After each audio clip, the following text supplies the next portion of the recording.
So the Timberwolves, Coach, I want to go to you, Coach Mitchell, because you've got some experience with the Timberwolves, more specifically with Karl Anthony Towns, and he had nothing but glowing things to say about you and your impact on his growth as a person and a player.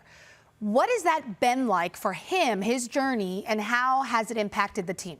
Well, people forget, when Karl came in the league at the #1 pick, he was Rookie of the Year. His second year, he was 13 All-NBA center.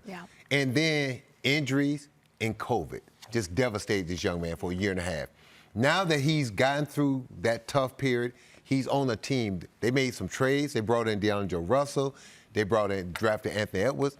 And you look at this team, and Coach said something about their little altercation with Phoenix. You don't do that when you're a bad team and don't think you can win. Nope. You only get in other good teams' face when and Coach said it, we have arrived. We feel like we belong. We feel like now we are a legit playoff team. We feel like we are one of the better teams. And when you come in our building, you better walk softly because we carry the big stick. And even though they lost tonight, that's the attitude they got to have. They haven't had that attitude since Kevin Garnett played. And look, they may not go far, make a deep run in this year's playoff, but the foundation is set now.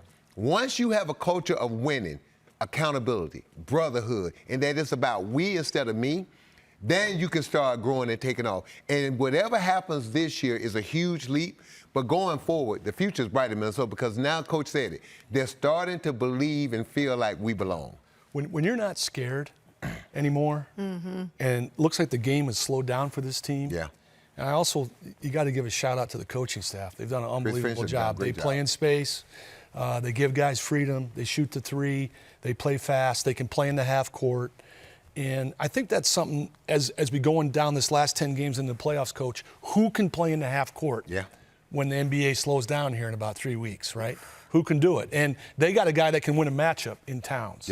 And they got guys that can shoot around him. So we're going to talk a lot about teams being tough outs, but this is going to be a tough out, not because of who they are, but who they think they are.